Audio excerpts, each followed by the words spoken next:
everyone. It's Martha Novak, and this is a show called Real Talk with Martha Novak.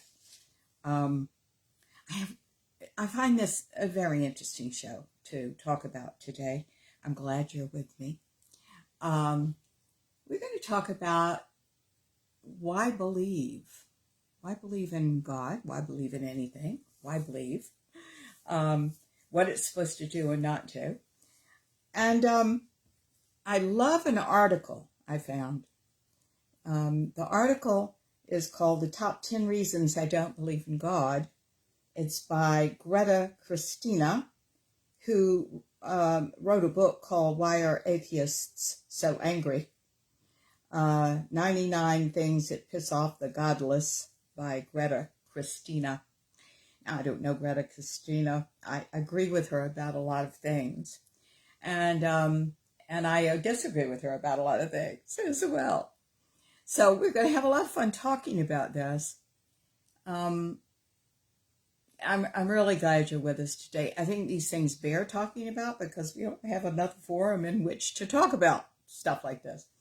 I mean, it's not exactly the fodder of cocktail parties, is it? And Christmas parties and Hanukkah parties and all that. Let's do a prayer, get us all on the same page. And then I want to talk about a few general things, and then we'll launch into this article and what I have to say beyond it. I always have to say something beyond almost anything that I bring to the table here, and you know that's true. I have to put my 2 cents worth in.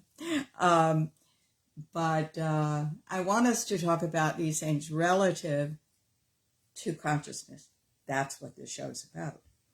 And nobody quite knows what that is, you know? Okay. So let's do a prayer. Dear God, thank you so much for bringing us all here together. We open ourselves to see, hear, sense, and know what you would have us do as we open to the truth that lies in your enlightenment, which is also our enlightenment, and it is past things that appear obvious. We thank you for this journey we're all on, the opening of consciousness, the opening of self, the opening of enlightenment. We ask now to bring up our awareness that we may say, Dear God, we know nothing. It is the you through us and all things that know it all. And we open now to that information. We thank you so much. We now say this prayer in your name, in the name of the Ascended Masters, our love-centered guides and friends, and in the name of each and every person listening to the show. And so it is. Amen. The top 10 reasons I don't believe in God. I was immediately struck by that. Hi, everybody tuning in. I'm so glad that you're here today. First of all, I want to put on the table that while any of this, what she says, what I say, might sound like a disparagement of religion, I'm going to say that is absolutely not true, at least from my perspective. I think anything that helps the individual at any point in their lives, anything that does not hurt other people, is fine to believe. When we're in the realm of beliefs, there are a lot of reasons we believe what we do. We're going to talk about all that. But I think that the belief that sticks is the one that is applicable and true in our belief system, not in everybody else's, in ours, and that sustains us throughout our lives and is applicable to every situation. For example, I had a dear friend and client who told me how religious her dad was. He was dying, not healthy. She was trying to deal with those feelings. They were reared, I believe, Catholic, if I'm not mistaken. I may have that wrong, but the story doesn't change. He was very, very religious. He went to church twice a day. He was there every time the doors opened. He prayed. He talked about God.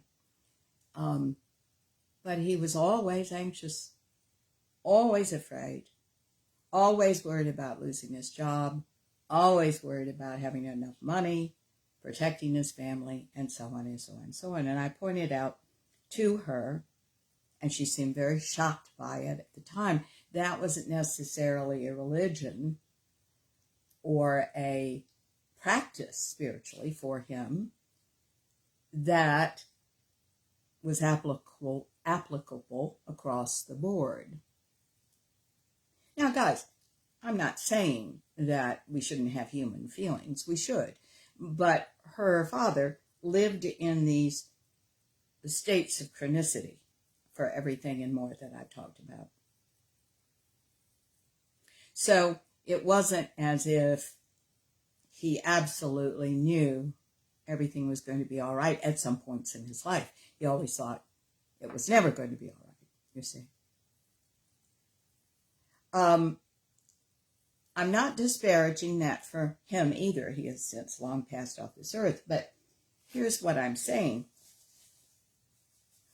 I think the reason you're listening to a show like this is we're all on a quest to have deeper consciousness and more enlightenment and to absolutely know what we believe. I can only say when I had an awakening years ago,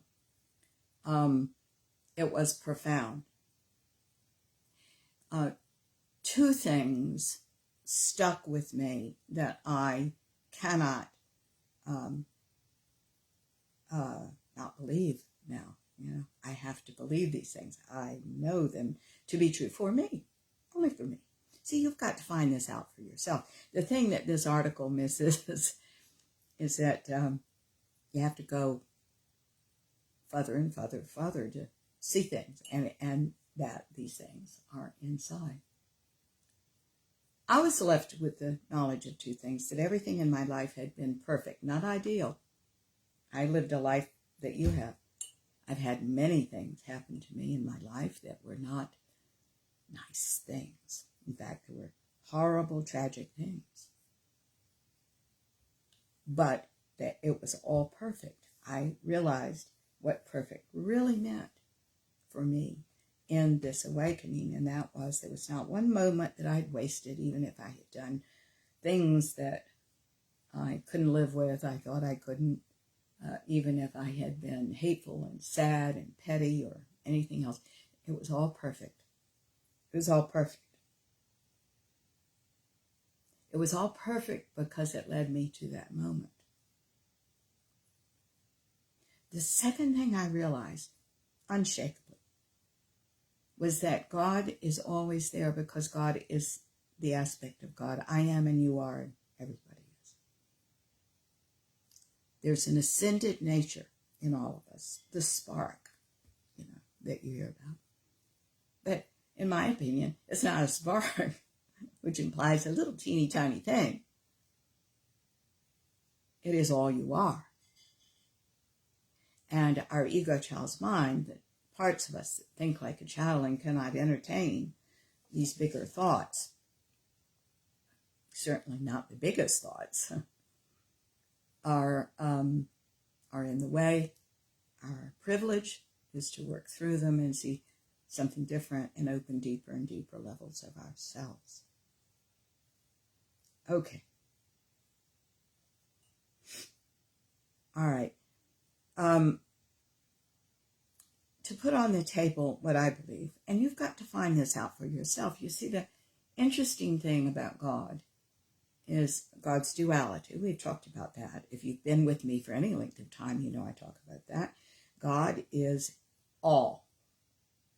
The light and the dark, the good and the bad, the petty and the generous, the loving nature of you and the fearful one. God is everything. But God has various degrees to it. This is what's so confusing, isn't it? Yes, God is that ego child's mind. God is the ego. Absolutely. Absolutely. It's just a lower vibrational energy than the God of absolute pure love, which is a higher vibrational energy. And our quest, should we choose to accept it, is to go from the fear-based self to the love-based self. At least to be on the journey to see what's there. I can say it's there, but my God, darlings, is not yours. This beautiful thing we call nature, that God is something to be enjoyed, but it is not you. The church's God is something to be enjoyed if that's what you enjoy, but it's not you. That's not your God. Your God is the one, the ascended nature of you, the one you are. And if we're looking out there for God or for proof of God or anything else, it's not out there. It's in here. You see? God is, in my opinion, all these things that you hear on this show are my opinion. I'm hoping to make you think. I'm hoping to make you question. I'm hoping to have you go, wow, that's an interesting thought. I haven't thought of that. Let it cogitate back there somewhere so that you see what it means to you, if it means anything at all. God is energy. God isn't a person. God, in my definition, is an infinite and ever-expanding set of truths, always in motion. There's always more to know about you and God. Same energy, by the way. And if you believe in energy, you believe in God, whether you want to admit it or not. I can tell you a quick and dear story about this. I've lost touch with this friend now, and I'm very sorry about that. She might be listening to this, and if so, hi, darling, and do get in touch. My friend was at a big transition point in her life. She had been raised Jewish, and but yet she had rejected her religion and rejected God. This is an interesting point because the top 10 reasons I don't believe in God by Greta Christina is a very confusing article in one way, because she has taken religion and God and mixed them. They're not at all the same thing, my darlings. And I'm going to ask you to keep that in mind when we're talking. I'm going to constantly pointing out, do you see that she's mixing up God and religion? By the way, people do mix these things up. We're going to talk about the difference. They are not at all the same thing. But my friend that I'm telling you about right now, who was at the transition time in her life, mixed them up as well. So at one point, we lived near each other, and she went often with me to my lectures and my seminars that I gave, and I do a lot of corporate work. She went with me to teach. And when I would ever, and I remember exactly one spot that I really got it. We were in the car together going somewhere, and I was driving, she was the passenger, and I remember the intersection we pulled to with a stop sign, and I said something about God, and she just really came down on me, God bless her. She said, don't you mention that word to me.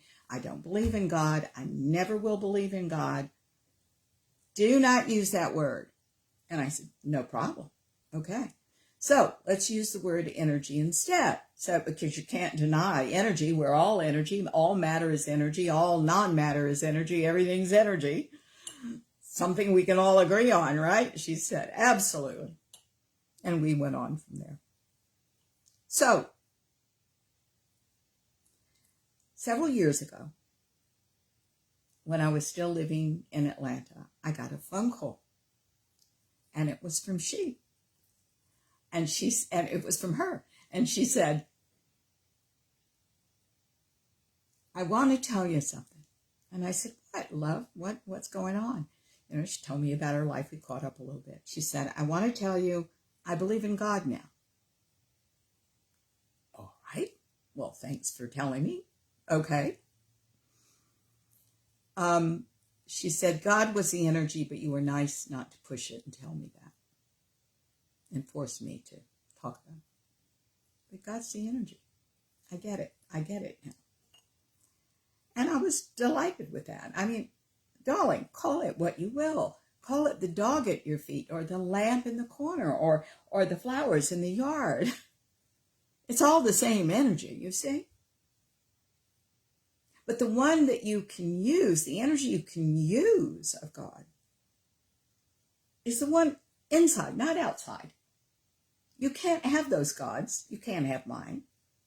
It's all part of the oneness with all life.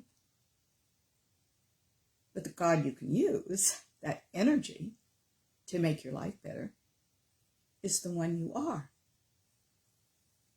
My job is to wake you up to that in some way, and then let it cogitate like it did for my friend. You understand? Okay. Now, there are many things that I agree with the little Greta Christina, and some things I do not. So I want to clarify an article like this. May we do that? Because I think it's really interesting. You may consider it so much splitting hairs, I don't know. But I think that it's important for you to be able to back up what you believe to you. Okay? One of the things, by the way, I want to tell you that one of the things I don't like about what I'm doing today is I find it enormously intellectually stimulating. But, darling, if we argue on one level, does God exist, or God doesn't exist, or he does or he doesn't. Okay, and notice the he, which I don't believe God is a he. I think God is an it, an energy. We can be there forever. You know, it's this. So I don't like it because this subject can be easily combative. Oh, well, she believes this and I believe that. I'm just putting ideas on the table. I know what I believe. I'm encouraging you to know what you believe one day. It doesn't have to be what I believe. But it's very important that you know yourself. And of course, I think one of the gifts of deeper levels of consciousness and enlightenment is that we absolutely know what we believe. And that there are certain things that are unshakable and are applicable in all parts of our lives. You see, those two things that I mentioned to you, that I learned from my experience, that God is always there and that everything is perfect. When I saw that, and my life is the perfect whole in those moments of absolute transformation, no matter what happens, those things will be true for me. Whether it's deep illness or losing my friends or my animals, no matter what, darling, those things are true. It doesn't mean that life doesn't hurt. It doesn't mean that we don't go through the human emotions that we all do. It means that there is this honestly undefinable, sustaining quality of knowing. This is absolutely available to you in deeper consciousness. We all, when we go on this journey, wake up no matter what we are. But you got to go on the journey. And somebody who writes an article like this, with all due respect to dear Greta, she's stopping way too soon. Her arguments are not particularly valid, although I understand them, and sometimes I actually agree with them. So let's dive in, shall we? Okay. Number one, she says, these are her top 10 reasons that she does not believe that God exists. Number one, the consistent replacement of supernatural explanations of the world with natural ones. I agree. I am constantly amazed at the fantasists that we people are. We just are. We fantasize. I cannot pick up a newspaper these days or read a newspaper online, which I am inclined to do. Hello, Judy. Oh, I'm so glad that you're with us today. Bless your heart. Thank you. I cannot read a newspaper without something being ascribed to, or a phenomenon being ascribed to aliens. They are all ascribing it. Now, I don't know whether they're aliens or not. Call me when they come, for heaven's sakes. But I'm not going to get into all that. I don't care. Just call me when they come, when you see them, okay? Let me know. This world loves to fantasize. It's a sign from God, people say. Well, I got to tell you, when you are in deep levels of consciousness, when you're doing things, at least from what I hear and from my own experience, you don't talk like that. That's a little girl or boy in the ego child's mind saying, I need a sign because I don't trust what I'm being told from the inside.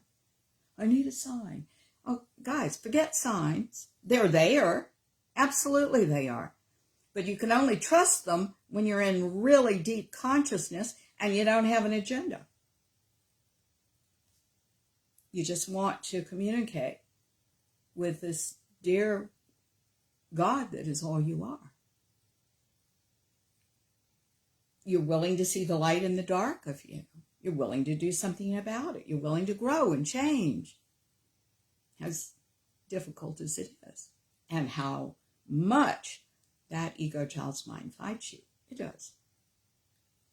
So she says she doesn't like the consistent replacement of supernatural explanations of the world with natural ones.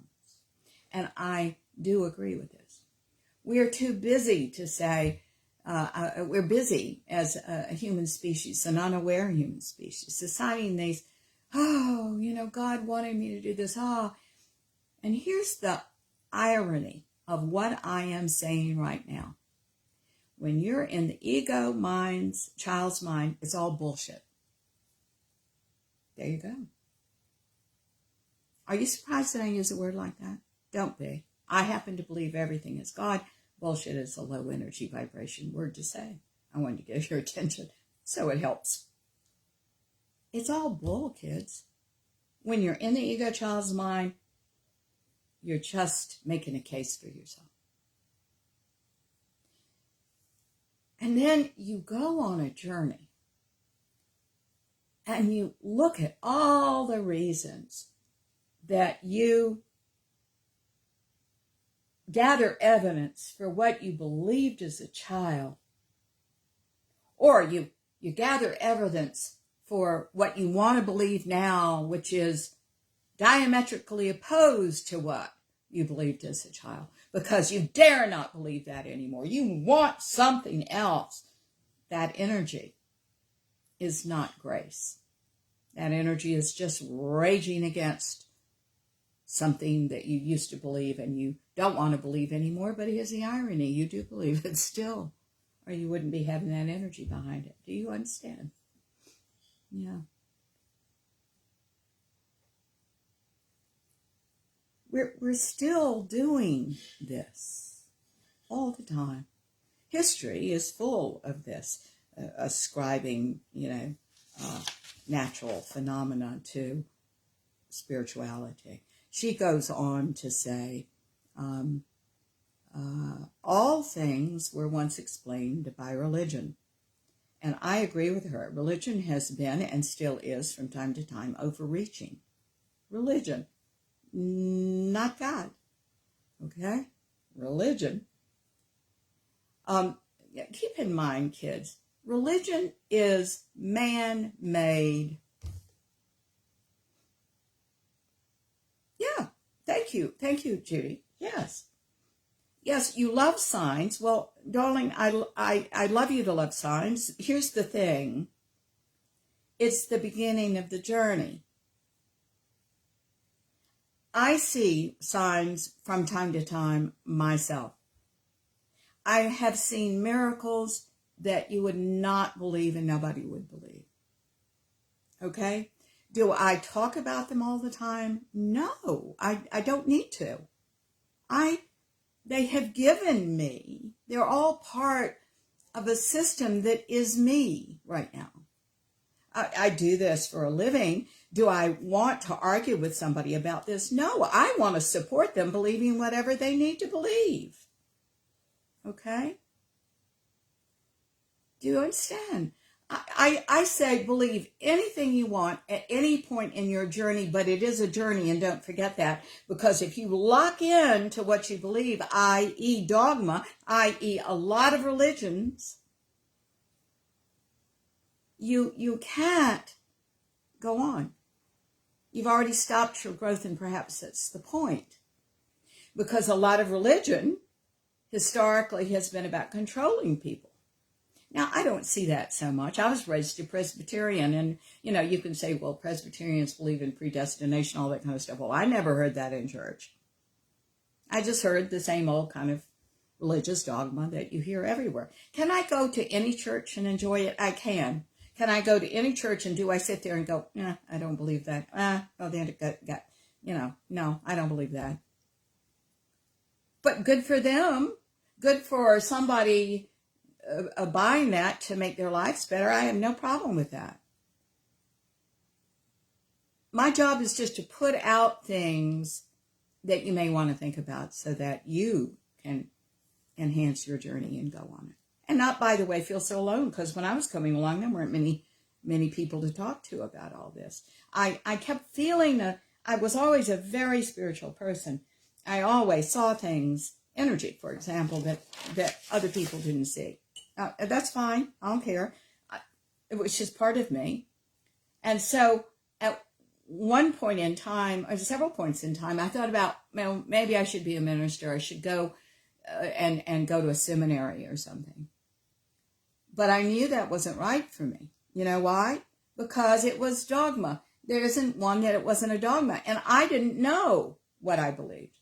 And I had to find out. I remember being in college. And I took a religion course in college. And my religion course wanted you to write a paper on who is Jesus.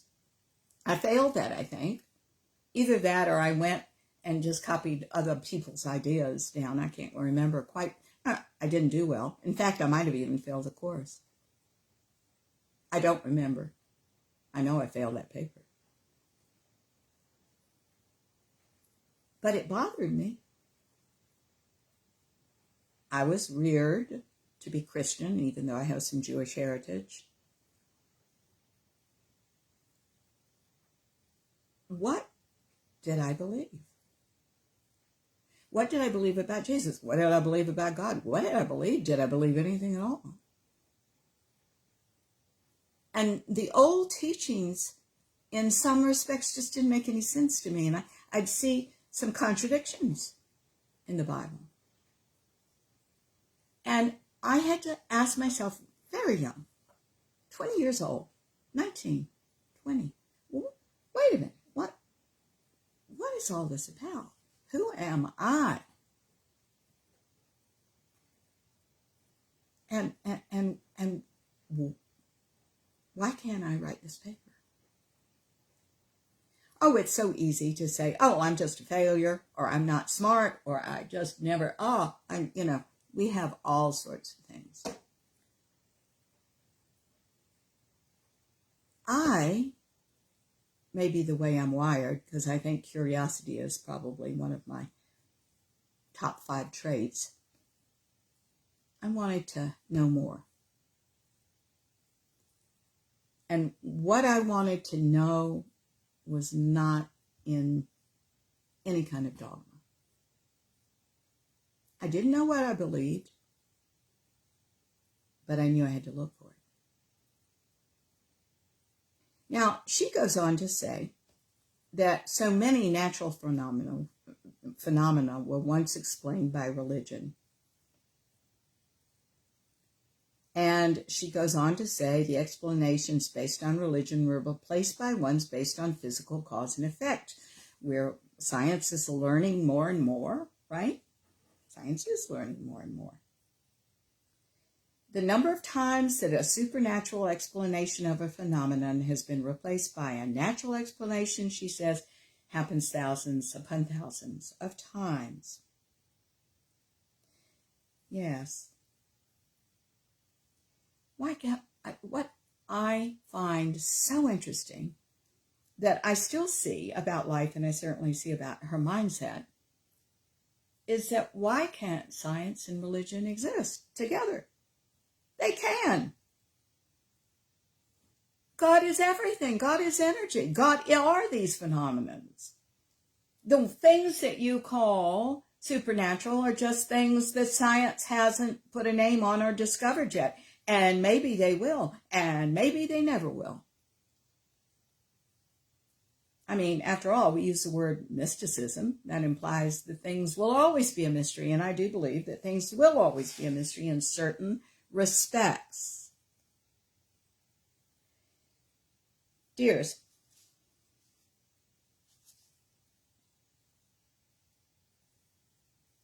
enlightenment is not the daily life that most people live. Enlightenment is the daily life that most people miss. You deny it's there if you haven't seen it. She certainly is. She says, I don't see a damn thing. I will say, and you'll realize in this article, that she's looking in the wrong place. She's looking out here. Give me physical phenomena. Give me phenomena I can prove, and I can prove every time. And she's talking about apples and oranges because consciousness is an inner journey. There is a reason, not that I believe the Bible literally, that Jesus disappeared for 18 years. When he emerged while he had undeveloped characteristics like the 12-year-old preaching in the temple. Great, absolutely. He had those predispositions. When he emerged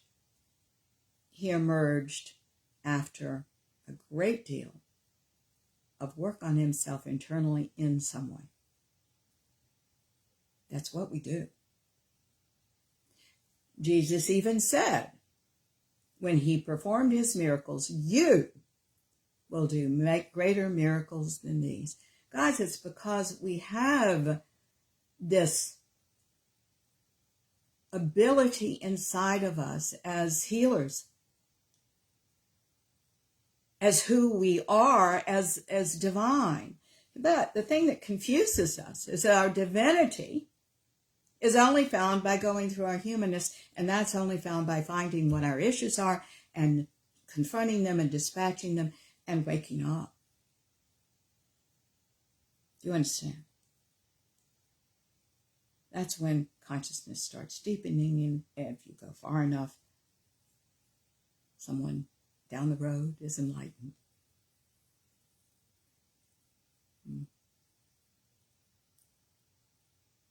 Again, I'm going to say, by what she says here, is that she's mixing up religion and God and religion and spirituality. Dogma has its limits. God does not. Dogma, religion is man-made. God is not. As much as we try to man-make God, it's just, we can't. We try to control God. We try to diminish God for our understanding. You'll either diminish God and understand nothing, or you will diminish God and go, wait a minute, I can't handle this much. I've got to see what this is all about. And that's what I do. I recommend it. I have a belief system that both of these things can coexist. Science and God, there are many books on it right now. Because when you factor in the one truth that we can talk about, God is energy, that brings it all together, doesn't it? She goes on to say, sure, people come up with new supernatural explanations for stuff all the time, but explanations with evidence, she says, replicable evidence, carefully gathered, patiently tested, rigorously viewed evidence, internally consistent evidence, large amounts of it from many different sources, she says, you will get exactly zero in that case. Yeah, you're looking in the wrong place. If you continue to look outwardly for things, you're not going to find this. This is through your humanness to your divinity. There is a formula: awareness, consciousness, enlightenment. You have to be aware. She's not aware of a lot of things in this article. I'm sorry to say that. I agree with her about a lot of things. But they're not thought through for whatever reason. And that's just fine. And perhaps she doesn't want to think through them. Perhaps you don't either. Perhaps a lot of people don't. I say go right ahead. I'm just putting what I believe on the table today. You know, it's really interesting. As I was coming into my office, there's a picture I have not hung of my dear mom. And I was very close to my mother. And this was when she was young, you know, in her 20s. She's in an evening gown. She's beautiful. Well, my mom, and I am certainly sympathetic to those of you that didn't have an experience like this, but my mom was really beautiful. Not only outside, but inside. And everybody thought that. She was beautiful inside and out. Yes, ladies and gentlemen, there is an inside to all of us. And that's where the answers are. You may doubt yourself. You may think that's not true. You may have no idea, as I had no idea when you start this journey. But it's there for you to find. And that's the quest that we all have available to us. Now, listen. Some of us are called to this quest and some of us are not. No problem. No problem. But if we are, that's why you're listening to a show like this, I suppose. Even though you may argue with it. And that's good. Argument's good. I've never shied away from a good argument. I just think that when you've got two forces like that, what good is it to talk about? Go on the journey and find out what's down there, and then we'll talk. I remember reading a book by Amit Goswami. I love him as a physicist. He's really interesting, and he wrote a book called The Self-Aware Universe. Fabulous book. And his conclusion was, through physics or through anything else, you come to the same ascended place, the same ascended beliefs, once you get beyond the ego child's mind. All truth there, and only there, confirms itself, you see?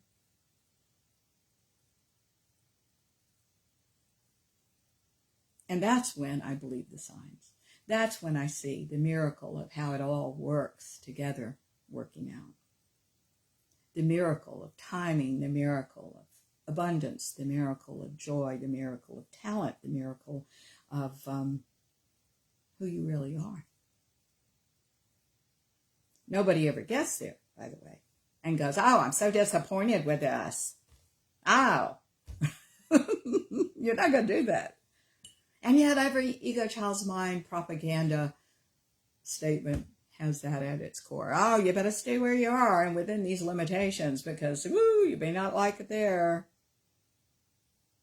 It's ridiculous. Good for you, admit. She goes on to say, and I love this statement, I really do, I think this is so fun. And the hypothesis of the supernatural is therefore a hypothesis we can discard. It is a hypothesis we came up with when we didn't understand the world as well as we do now.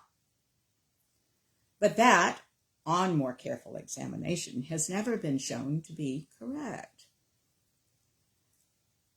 God bless her. I find that statement enormously arrogant.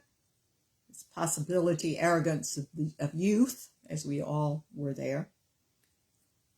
It is fear, prior training, the need to control her world, the need to have her be smart.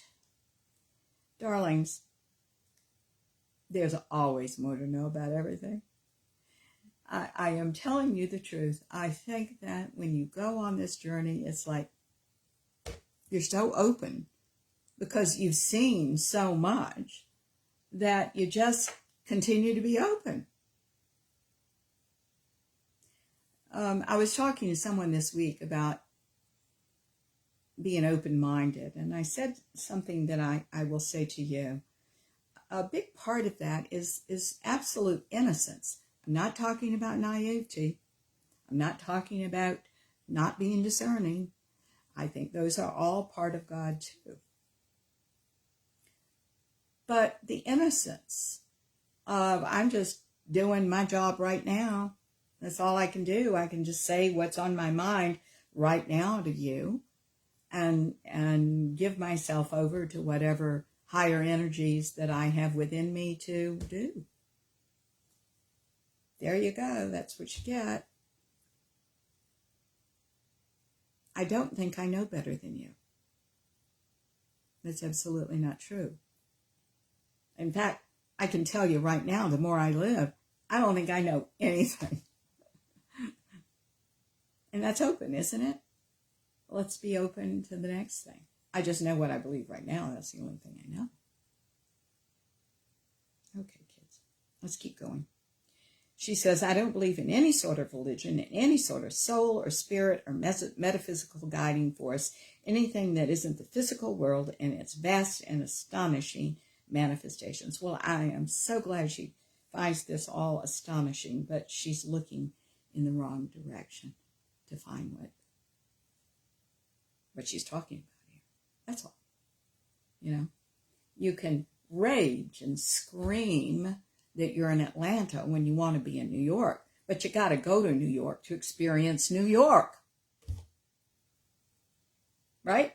That means being open-minded, changing your mind. Let's see. Let's go on a journey. Okay. Number 2. Ooh, I spent a lot of time on number 1 now, didn't I?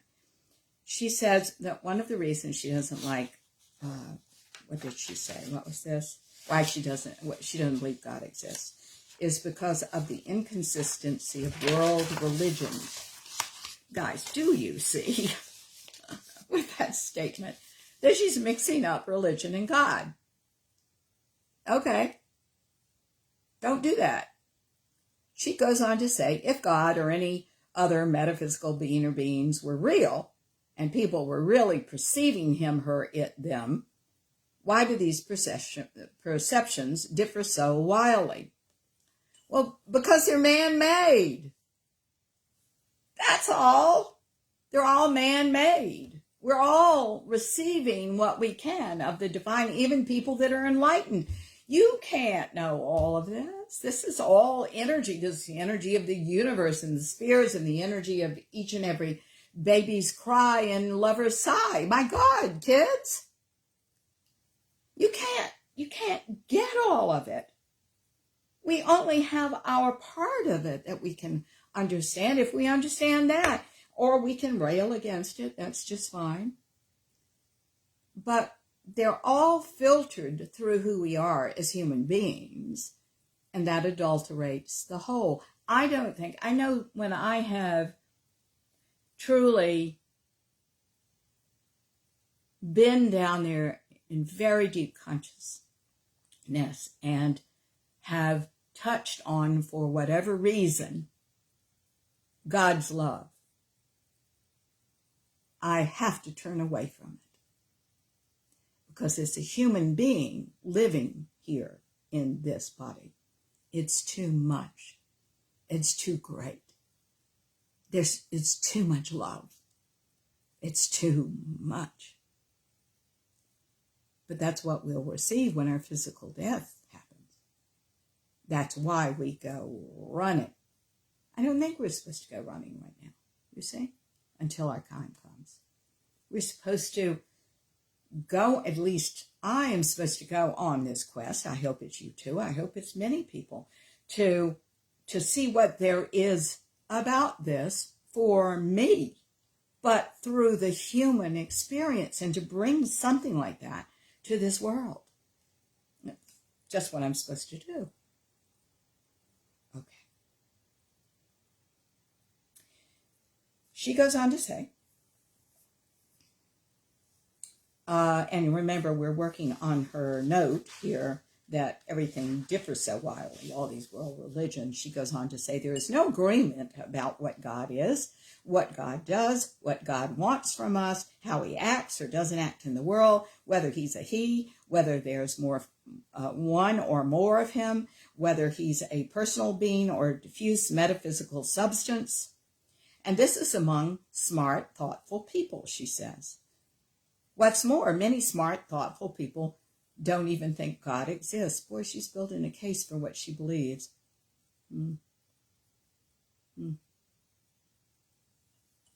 Guys, if everything is energy, you can't deny that it's energy. Okay? There's a lot of confusion about God.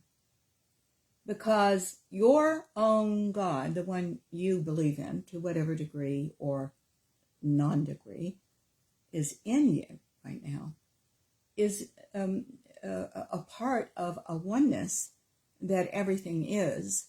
So if you want to believe in multiple gods, the God of the car, the God of the tree, the God of the dog, the God of the vase that I'm looking at and seeing outside, certainly all that's valid.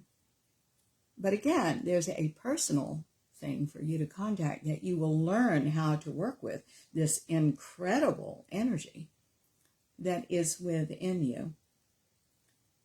The thing is, we have a dual nature, don't we? We are the ego child's mind, by the way, still God. And we have a highest self, all God. We're talking energy, right? And both of those things exist in you. And the journey is to go from one to the other and not know what you're going for. Because I can tell you, oh, it's glorious, you should do this, all I want. If you're not called, you're not going to see it. You're just not going to see anything unless you go on the journey. You're going to believe exactly as she does, and that's fine. I hope it makes her a kinder, more loving person to believe there's nothing in the world. I hope. And that in itself is a belief in something, isn't it? Nobody ever believes in nothing. Because belief in nothing is still a belief in something. There's no emptiness, except emotionally, when we stay stuck. Okay. She goes on to say, and if God existed, he'd be a whole lot bigger, a whole lot more powerful, and a whole lot more, have more effect in the world than a tree, for example. But there is a tree, and it's substantial. Why is it we can see a tree in more or less the same way, but we don't see God in even remotely the same way? This is somebody that likes to control her world, I'll tell you that. God bless her. Why not? She's all right doing this. First of all, I beg to differ. We don't see a tree in the same way. We don't see anything in the same way when you go on a journey. And every step along the way, you see things differently.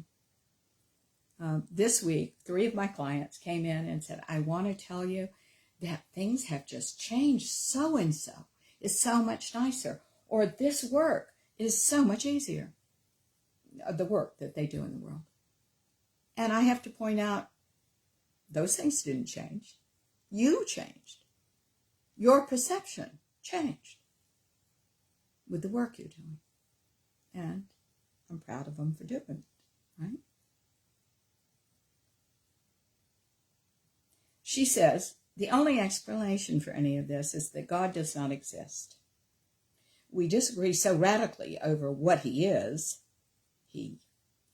because we aren't perceiving anything that's real. We're perceiving something we made up, something we were taught to believe, something that the part of our brain that's wired, hang on, I have to turn the page, that's wired to see patterns and intentions, even when none exist, is inclined to see and believe. Okay. Guys, there's bull. There's going on a journey and being more aware. There's deeper levels of enlightenment that leads to. And that you're in that for a long time.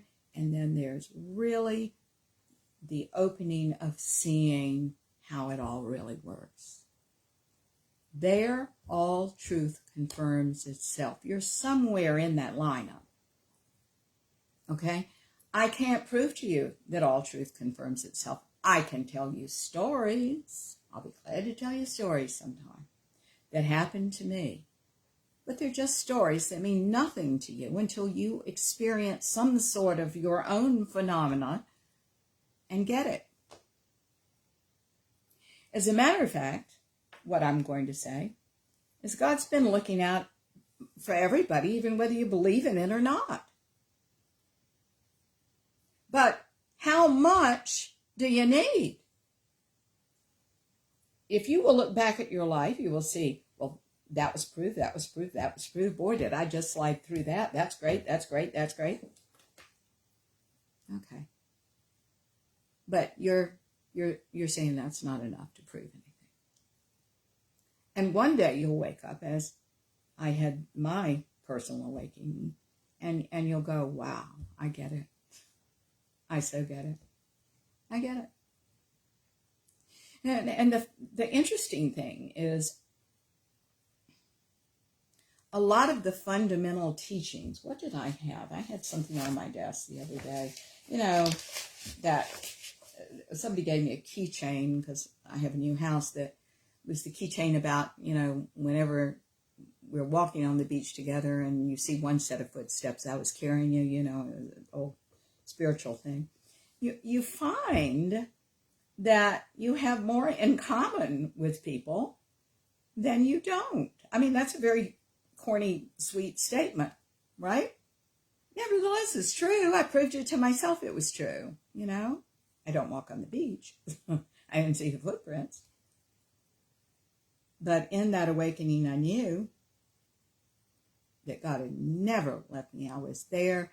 God loves us so much as human beings, because God is the energy of love. It's energy. That we are all programmed inside of us to have the ability to make decisions and see what we want, make mistakes. A good parent doesn't tell you what to do, doesn't say, don't you do that. A good parent will let you do it and prove something to yourself. And that's why God is often talked about as being a parent, the loving mother, the loving father, the goddess. Oh, forget all those terms, guys. It's energy that is love. You have not been left out of this energy. It's all in you. The awakening, the wisdom, the abundance, the beneficence, the talents, all those things that you so see in others and are jealous of, perhaps. They're in you. But you got to open to them, right? Got to open to them. This is not a God that is beneficent to you because you're a good little girl and boy and do what it says. Mm-mm. You have to open and go on this esoteric journey, quite frankly, and have openings as you go. That's where it all is. All ascended truth confirms itself but you have to be in position to receive the ascended truth. Issues get in the way. Issues caused closed minds too. You see, not the other way around. Number 3, the weakness of religious arguments. Now, keep in mind, this is, does God exist? She's saying these are the reasons God does not exist. The weakness of religious arguments, explanations, and apologetics. She goes on to say, excuse me guys, when it's cold outside, and it is, my nose runs and there's nothing I can do to disguise it.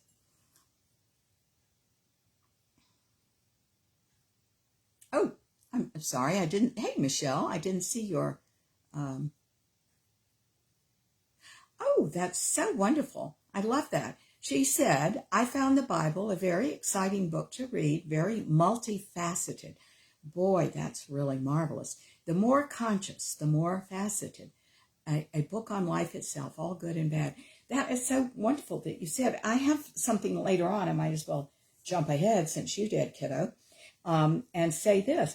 I think the Bible, written by men and chosen by men, is a ladder.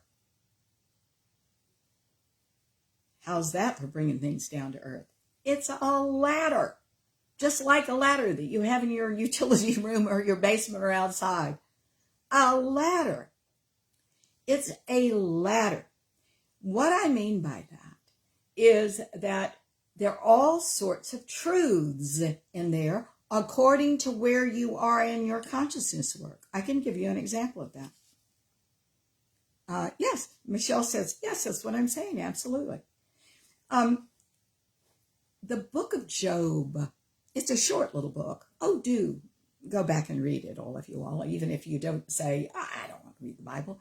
Oh, do read this. It's fascinating because the book of Job is about something very essential, and that is spiritual surrender. But whoever put that together and compiled it, maybe a couple of different people who knew back then, did something enormously silly in terms of what I think. Now, I'm not asking you to believe me, but in what I think. In other words, it put bookends to the book of Job, which is this beautiful book about spiritual surrender. The bookends are God and the devil are in a fight. They're in an argument, and they say, we're going to pick out one poor sucker, and we're going to see what he does with this, right? God and the devil. So God and the devil are talking in the beginning, and God and the devil have to make a conclusion at the end. What? Guys, now listen, you can believe whatever you want. I don't happen to believe there's a devil. I do believe, and I believe very heartily, in evil. You betcha I do. Guys, I just hit the wrong thing again. Hang on, I got to go back to that page. I believe very much in evil. I think evil is the absence of good, the absence of light, the absence of love. The more evil men do, the more those things are absent, the more and the less light there is. I don't think we need the devil. I think the devil was a device of the early church to keep control, and to keep, I think that's the same reason they said animals don't have souls, Don't you worship that cat or that dog or what we, don't do that.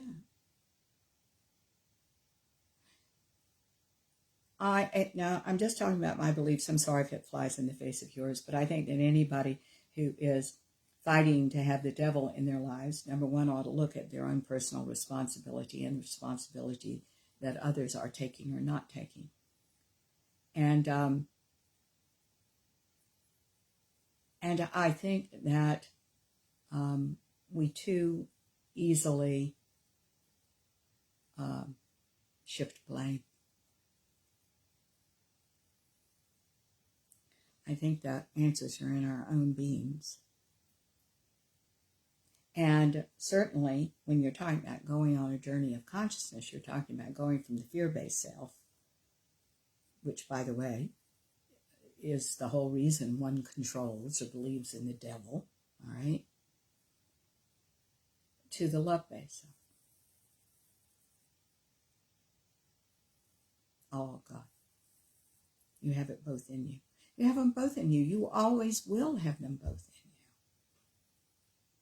But the waking up is the journey from one energy to the other, so that you live more often in these higher and more loving energies, and add that to the world in whatever way you need to, through your talents, your gifts, your abilities, what you give the community, what you give your own family, what you give yourself. Thank you, Michelle, for bringing that up. I think the Bible is a ladder, and I think that's why it seems to contradict itself sometimes. You see? Because it's a ladder. If you want to believe in the devil, go right ahead. There is some passages, and you can believe in the devil all you want. But when you wake up and go, wait a minute, I'm the devil. Wait a minute. Hold it. There are other passages, right? I think, and not to make this about the Bible, but I love Corinthians 1:13 about love, right? I didn't understand it for a really long time until I did a lot of work on myself. And then I see through a glass darkly, but then face to face. It means you're standing in a dark room. There's a mirror right there. Turn the blooming light on. See what you're doing. Look at you. And there's a lot more in there that I think I've done a radio show, if I'm not mistaken, in the early days on that very thing. And we took it line by line. And I think that's a very good thing for you to go back and listen to, because, and I think it was not on Facebook Live. I think it was only on, if I'm not mistaken, maybe I should just pull that out and do that again. Let me know if you want me to do that. Anyway, you'll see what I mean by the ladder. Okay. If I do it.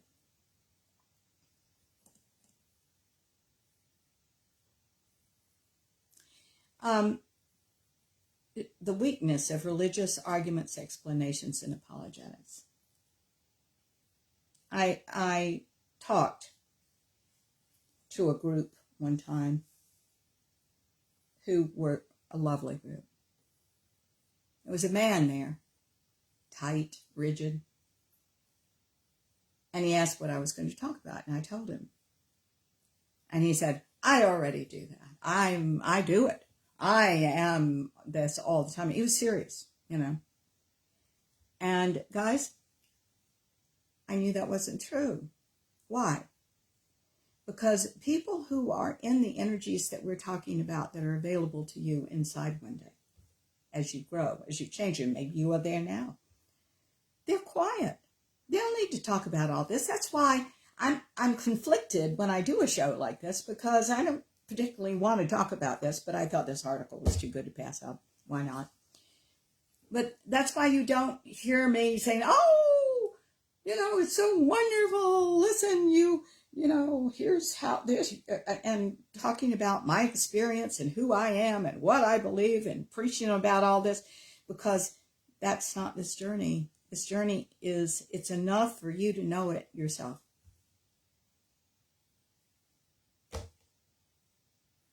It's enough for you to know it yourself.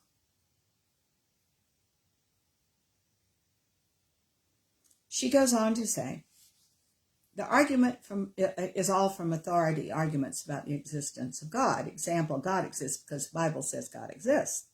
The argument from personal experience, God exists because I feel in my heart that God exists. The argument, the religion shouldn't have to logically defend its claim. God is an entity that cannot be proven by reason or evidence. Or the redefining of God into the abstract principle, so abstract it cannot be argued against, but also so abstract that it can scarcely deserve the name God. God is love, she says. All of these things I agree with. But that is not what I'm talking about here. Again, think these stratas of energy. Okay? And the more you challenge who you are inside, the more you get yourself out of the way, the more you're going to see. And the more you will absolutely see. See, she's also mixing up, guys, and we can talk about this in a little more detail in a few minutes, the brain and the mind, too. And she doesn't see that we're of two minds. The ego child's mind and the higher self mind. We try to speak very succinctly here. I don't know whether we do. A dear friend of mine at a place I used to go to when I lived in Atlanta that was a facial place. It was a darling woman. And if you're listening, hello, dear. That was at the front desk who said, I listen to your show every single week, but I don't understand what you're talking about. And all I could say is, well, keep listening. Maybe you will, you know. I hope that's true. Guys, yeah, we shouldn't, I mean, we do all see things for the wrong reasons until we see things that are true. Just the way it is, you know. That's one of the reasons I don't necessarily read any of these books that are mentioned to me from time to time about somebody that has had a near-death experience. Because you see, when you cross over, what you expect to see.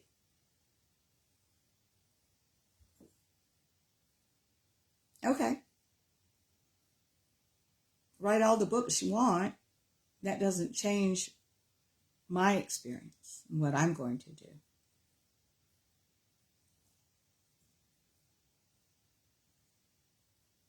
You can't make arguments for this. Here's the truth. I can't convince you of this. The call might convince you if you're having it, and then you have to go on the journey. But I can't convince you of anything. I can offer some ideas to think about. Because you've got to prove it to yourself.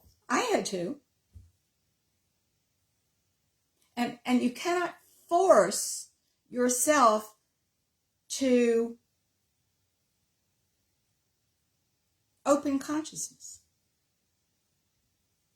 It happens when you've done enough work. I want to say it's inevitable.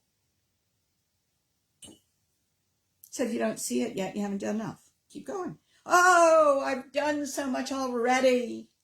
Ego child's mind. I hear that all the time. Then keep going. You know how to do it now. Come on. Keep going. Your journey inevitably results in an awakening. Can't be any other way. You can stop it. You can say you're already there. You can say it's all bullshit. Yeah, you can say all that. Go ahead.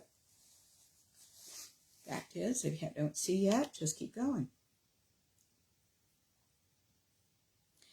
She goes on to say sacred books and authorities can be mistaken. I've yet to see a sacred book that doesn't have any mistakes in it. In the Bible, to give you just one example, is shot full of them. That's what she says. Okay.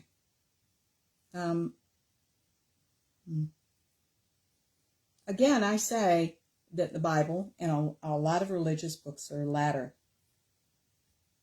They hit what various people believe. And as Michelle pointed out, as your eyes open, not your physical eyes, you're able to see what you're supposed to glean from it.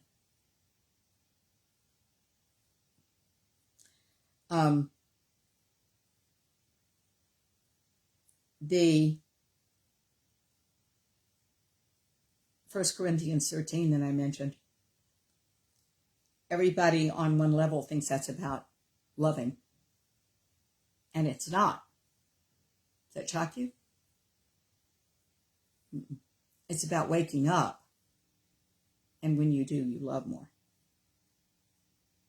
That's what it's about. So we are, and that's just what I say it's about right now.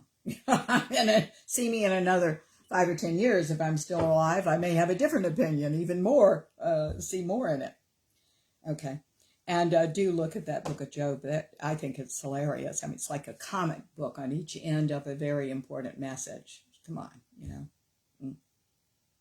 And I don't mean to be offensive with that. If you want to believe in the devil, by all means do. I just don't know why anybody would make a case for fear. And that's the embodiment of fear. I believe in that. I believe we're all fearful. I believe, you know, whatever you call the devil is inside every one of us, called the ego, and the ego child's mine, and it's time to get beyond that. But here's something that I felt was dear. She goes on to say, I mean, if I told you the tree in front of my house is 500 feet tall with hot pink leaves, and I offered as a defense, I know this is true because my mother, preacher, sacred book tells me so, or I know this is true because I feel it in my heart, would you take me seriously?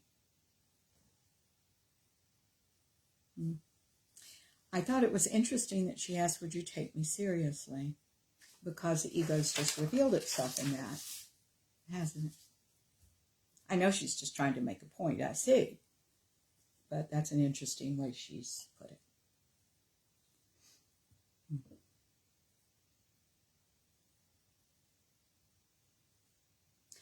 This is why, because I believe the Bible is a ladder, that it should not be taken literally. I mean, it came through men. This lecture that I'm giving you today is coming through human being. I'm doing the best I can with it. Everything is filtered through the human being right now. It's the way it is in this world.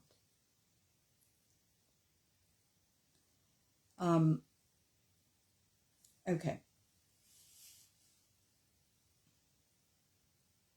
Here's another example of her getting religion and God confused. She says, this is about the redefining God out of existence argument. If what you believe in isn't a supernatural being or substance that has, or at one time had some sort of effect on the world, well, your philosophy might be an interesting one, but it is not, by any useful definition of the world, religion. Okay, you know, I'm saying that God, the God that you are going to, is applicable and pertinent to any situation. You're getting ill, you're getting old, you're having a divorce, the death of someone. It should be there. Number 4, she's talking about the increasing diminishment of God, which I think is very interesting. She says when you look at the history of religion, again, she's mixing up religion and God, you see that the perceived power of God has been diminishing. As our understanding, she goes on to say, of the physical world has increased, and as our ability to test theories and claims has improved, the domain of God's miracles and interventions or other supposed supernatural phenomena has consistently shrunk. We're mixing up spirituality and religion still yet again. She says, we stopped needing God to explain floods, but we still need him to explain sickness and health. When we don't need him to explain sickness and health, we still need him to explain consciousness. Now we're beginning to get a grip on consciousness, so we'll soon need God to explain what? So she thinks he's useless. It's useless. Darlings, first of all, in my opinion, you're never going to explain consciousness. You can't. We're not supposed to because we're human. We can't fathom it. We do the best we can. And that sounds like, what she's complaining about here, but still yet. Again, thinking stratas. I started out like you did in fantasy. It all sounds so wonderful. Okay, then You deal with the reality of who you are and what you believe and why you believe it and all your issues and all that. And somehow, somewhere along the way, things start opening and you see something else, and that is very real. Just the way it is. So you can stay in that bottom stratosphere and say, there's nothing. And I'll give that to you because there is nothing there, kids. There just isn't. Get to work. Okay? And human beings' idea of God worldwide, sweeties, is small. We all discount, or many of us discount, the God that we grew up with. That's not what we're talking about here. Okay?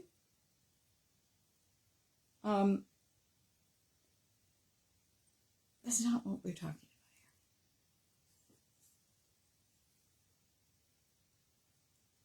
about. She quotes a writer and blogger named Adam Lee, and he says, quote again, where the Bible tells us God once shaped worlds out of the void and parted great seas with the power of his word, today the most impressive acts seem to be shaping sticky buns into the likenesses of saints and conferring vaguely defined warm feelings on his believers' hearts when they attend church.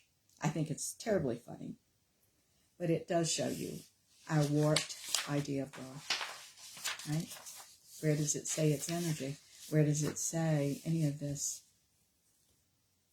People diminish God because they react against the God of their childhood. There's a spiritual immaturity that they latch on to and stay with, okay? They're either reacting against this version of God, or it's providing the thrust for them to go find out what they truly believe. I pulled out one of my favorite books. Now, this book, when it came out in 2004, was enormously controversial, okay? Enormously controversial because religion completely missed what it was about, okay? And what it's about, ready for the word, is consciousness. This is called The End of Faith. It's by Sam Harris. Man, this young lady who wrote this, young or not, needs to read this book because it's a really, really eye-opening book. I thought Sam Harris was one of the most brilliant people I ever met. Well, I don't know him, but, book form. But he wrote a book, and he pulls down every religion in the world. And just when you think he is the most angry man you've ever met, he says the thing that is here that we should all be looking at is consciousness. He gets it. I just want to read you one paragraph of his. Mysticism is a rational enterprise. Religion is not. The mystic has recognized something about the nature of consciousness prior to thought, and this recognition is susceptible to rational discussion. The roiling mystery of the world can be analyzed with concepts. This is science. Yep. Or it can be experienced free of concepts. This is mysticism.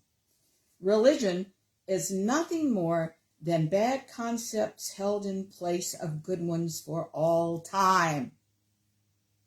Very interesting, huh?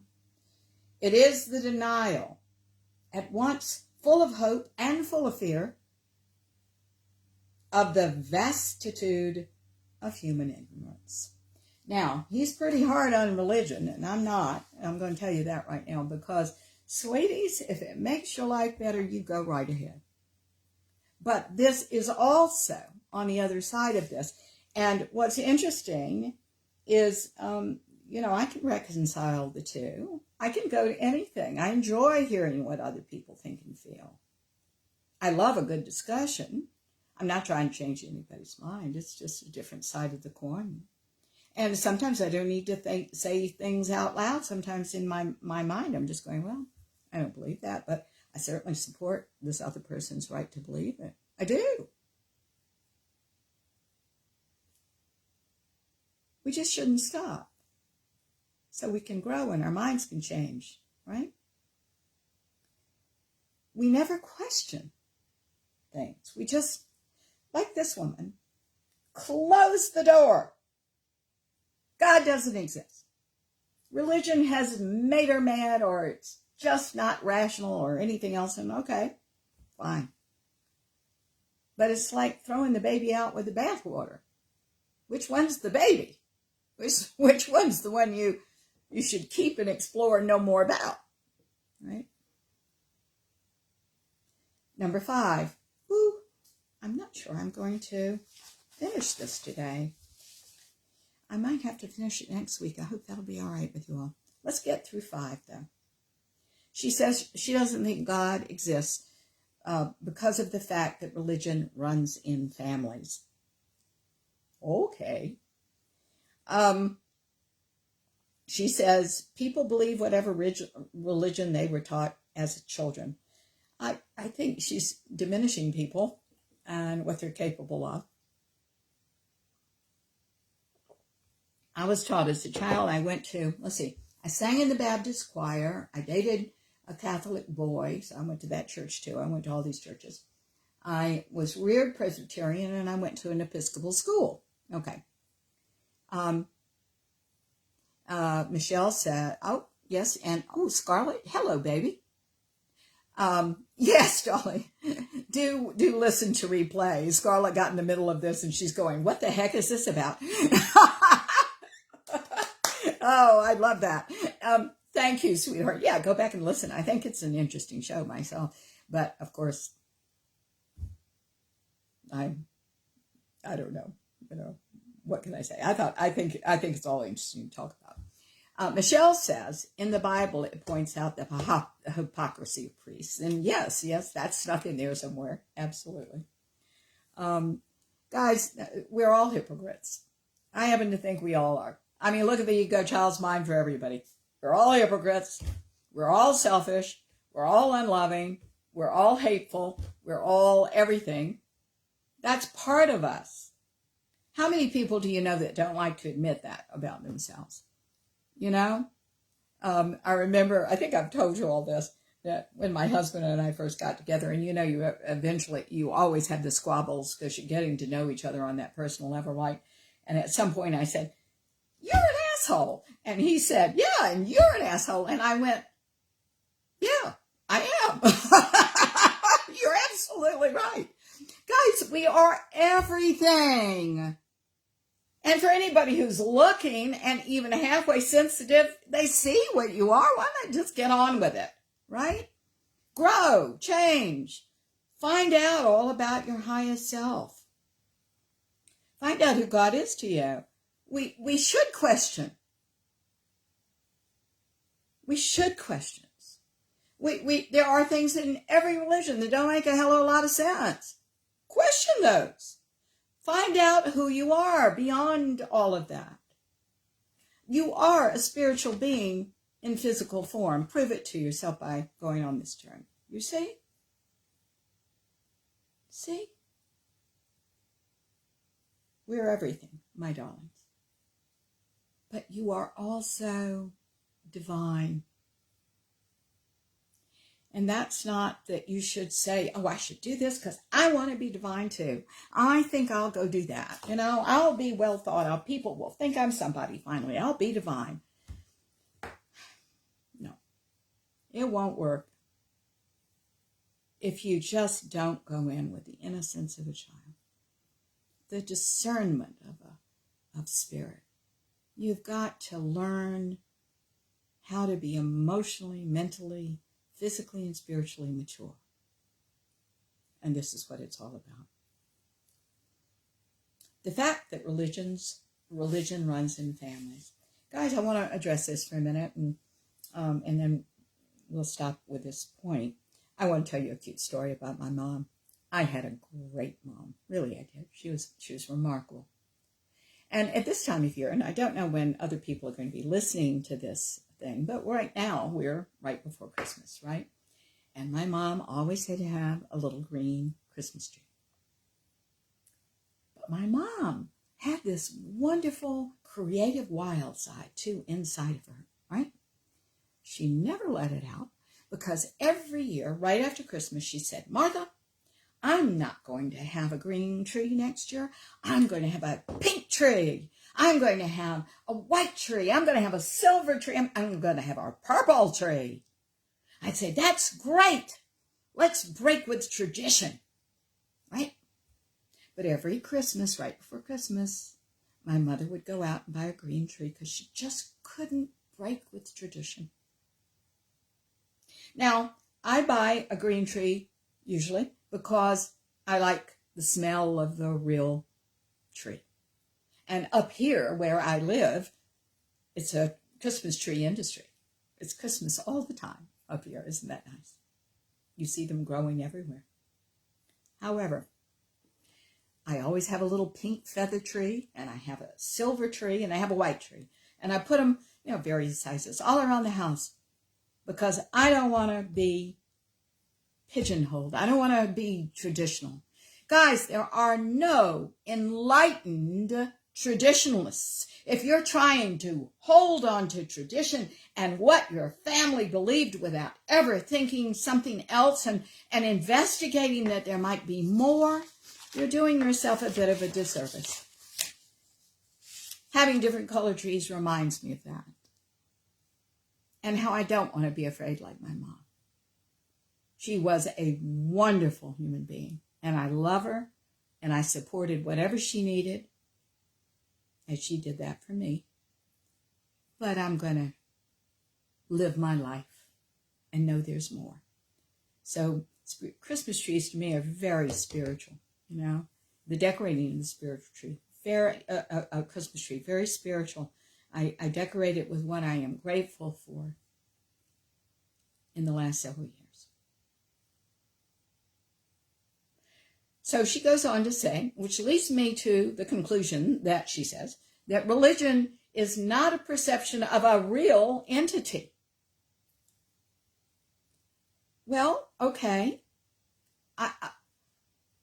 Yeah, she's probably right about that. And no. Again, the word religion, she's got all mixed up. She's using it to be the same as God. She's using it to be the same as spirituality. She says, the fact that religion runs so firmly in families strongly suggests that it is not a perception of a real phenomenon. It is a dogma supported and perpetuated by tradition and social pressure, and in many cases by fear and intimidation, not by reality.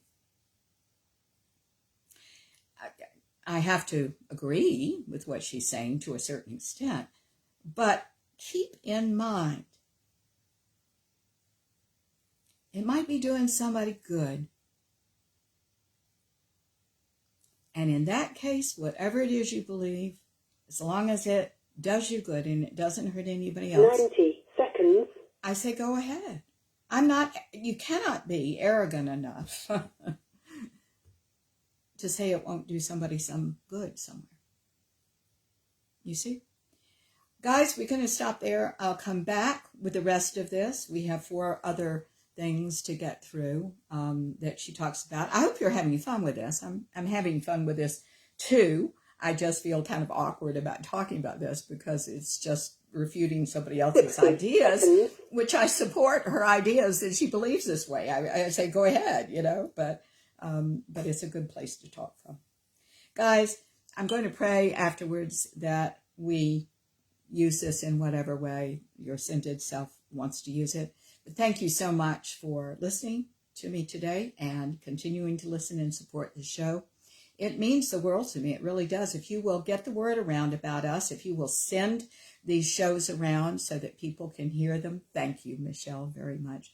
I'd appreciate it very much because we really are trying to expand the conscious community. This is not something you can put a billboard for and say, all conscious community, call this number or see this show or whatever. You all are the front lines of this. You're so kind to get out there and say, you've got to listen to a show, and people will like it or not. I hope they'll like it. I know I love you and I care about you and I want you to have a good life. So I'll see you next week, 10 o'clock on Sunday for the finish of this. God bless you all and thank you so much. And thank you, Judy. Thank you for listening. All of you all had marvelous comments today. Thank you. All right. Bye-bye. See you next week.